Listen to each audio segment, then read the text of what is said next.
Hi guys, welcome back to my channel. I'm Dan, and today we're going to be setting up a bullet journal theme inspired by Japanese Shoji Doors. These are translucent sliding doors, and I thought they would make for an awesome theme. Before I started the main pages for the month, I did some design tests, which you are seeing here, and I'm really excited to share the final results with you. So with that, here we go. The first thing I did this month was make a stencil that I could use to block out January on the cover page in big, bold letters. To do this, I picked a font that I liked from my computer and printed it out on some thick cardstock. This will hopefully make it reusable and sturdy enough to stay in place while I'm tracing the letters. I'm using an X-Acto knife to cut out the letters, and I found that it gives me a pretty good control, but I did have to go rather slowly and the curves were a bit of a challenge. But at this point, I'm not too concerned about how precise I am. There can be some ragged edges and that's totally fine. Usually I'll be using a pencil anyway when I trace with the stencil, and then I'll go back over that with a pen later, so it's okay if the stencil is not perfect.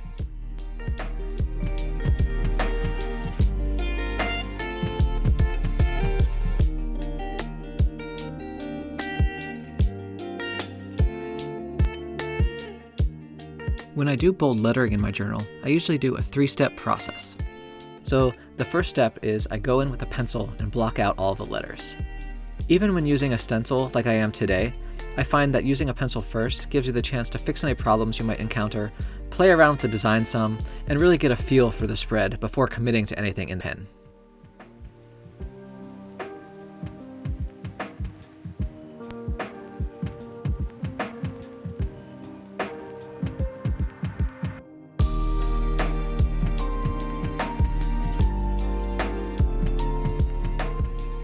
Once the letters are blocked in with the pencil, I go back in with a fine liner to outline them again. This helps get a much crisper edge than I would be able to get if I started filling in the letters immediately.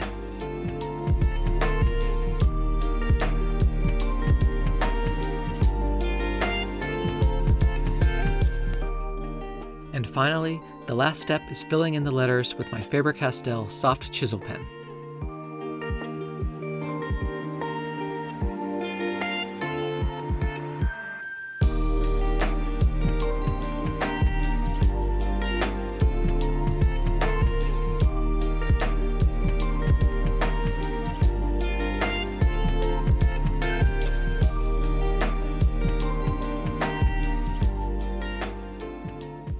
Now, on to making some shoji doors. One of my favorite stationery finds in January was this 100 GSM tracing paper.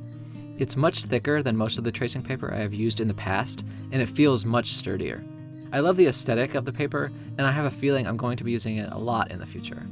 I'll leave a link down in the description below, along with all the other materials I'm using today if you're interested.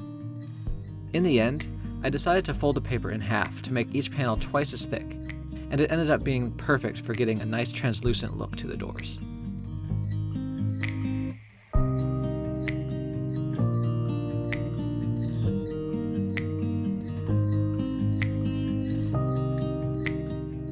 To make the designs on the door, I am first adding a border with black masking tape around the full frame. This is 6mm masking tape, which is right around the width that I was looking for the designs, so I'm putting it right up against the edge of the panel. The little extra pieces of tape that are hanging off on the side, I ended up folding these over and onto the back in order to hold the two sides together.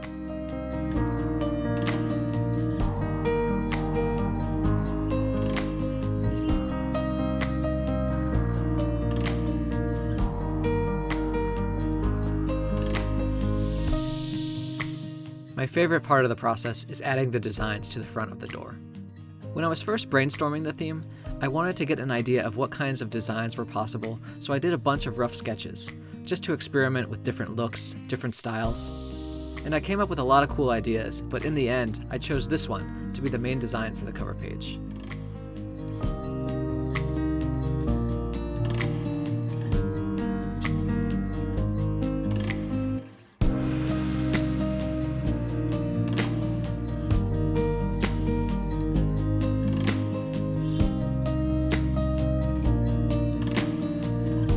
I have done these kinds of tape designs quite a bit in my bullet journal, and it's definitely something I keep coming back to because I love how easy it is to set up and how bold and clean the result ends up looking.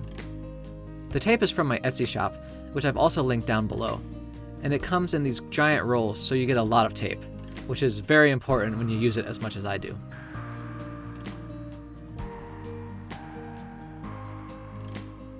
I might have mentioned this before, but going in with the X-Acto blade and trimming the tape at the end is so satisfying. It's just a ton of fun, and watching the design come to life is very rewarding.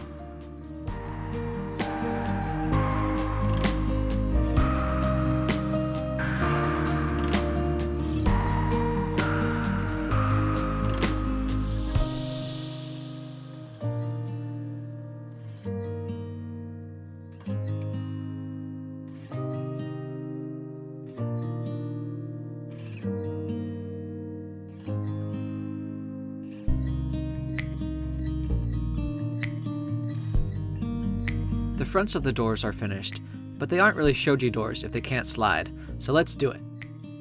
My overall plan was to add a paper strip to the back side of each of the doors and connect it at the top and the bottom.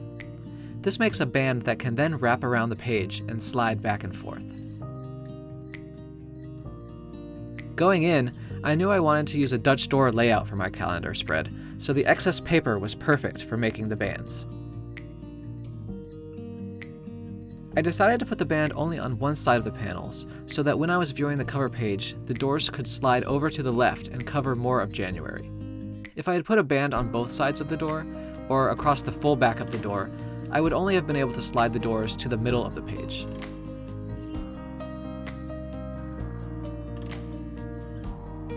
One thing I learned while making these was not to make the band too tight. The first time I tried, I didn't leave any extra slack around the top and bottom, which made the doors very hard to slide.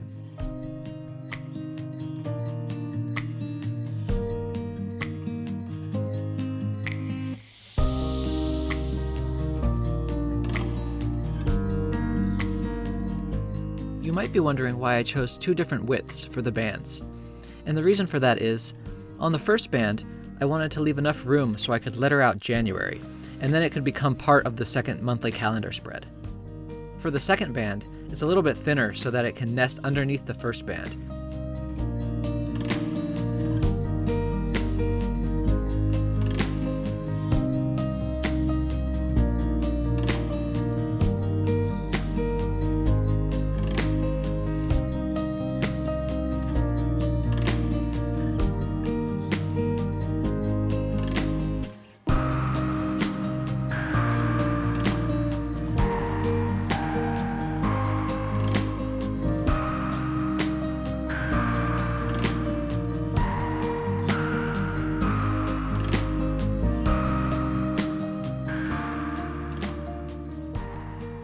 The next spread that I'm adding this month is a calendar spread. This will give me a nice place to write down any events that are coming up and kind of just give a high-level view of the month. To make the calendar, I'm using a Faber-Castell Pitt Artist pen. These are my go-to pens for doing this kind of layout and writing, and it's my day-to-day pen in my journal as well.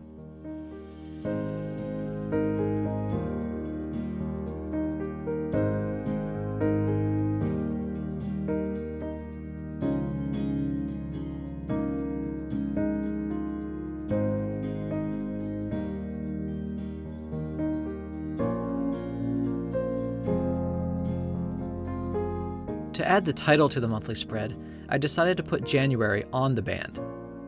I thought this would be a good way to tie the band into the rest of the spread and not have it just be there because I happen to need it for the cover.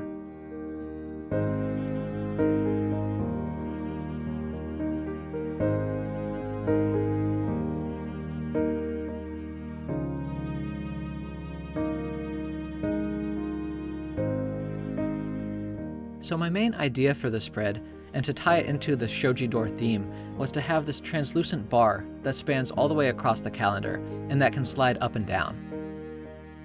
On this bar, I'd put similar designs to what I use on the cover spread.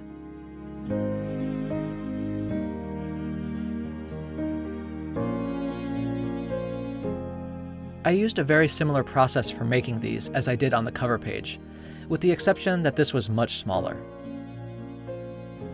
When I was setting it up, I only had 6mm masking tape, so I had to cut that in half to get the details that I wanted. If I were to do it again, I would definitely use 3mm washi tape to make the whole process easier.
With the design done, I moved on to making the bar move up and down over the calendar.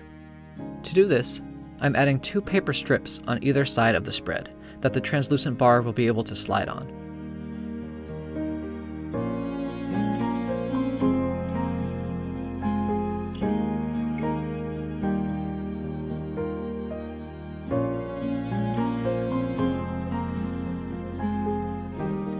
By folding the ends of the translucent bar and taping it down on the back, I'm creating a tiny loop that can wrap around the vertical strips and allow it to move freely up and down.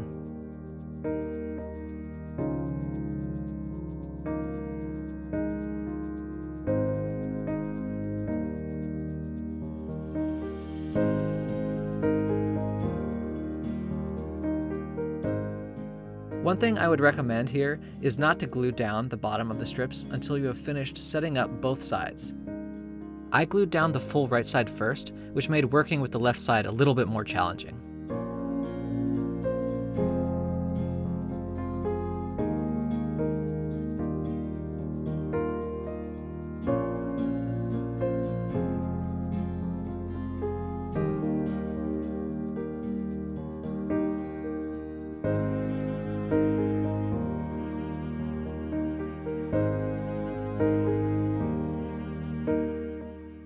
And finally, I added tape handles to either side of the bar to make it a little bit easier to slide.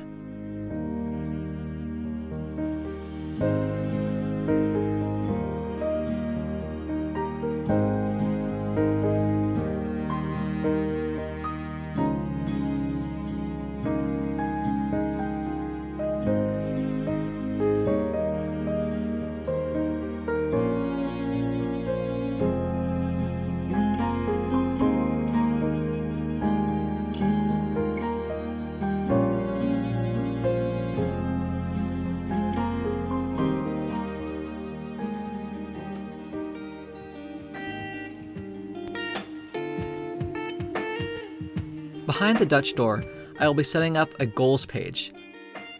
Reflecting on my previous goal setting and tracking spreads, I haven't always been the most successful with keeping up with the goals. So this year, I'm really trying to make that a priority. The overall structure of this page is a section for each goal category. These can be things like career, my Etsy shop, and exercise. Under each category, I list out a few high-level goals that I have for the month. In the past, I think the part I have struggled with the most is breaking down my goals into more manageable pieces. So in this spread, I am also writing out smaller, individual tasks that will help me achieve the monthly goals. On the right side of the spread, I am adding an overall task list for anything that needs doing this month that isn't necessarily related to one of the goals.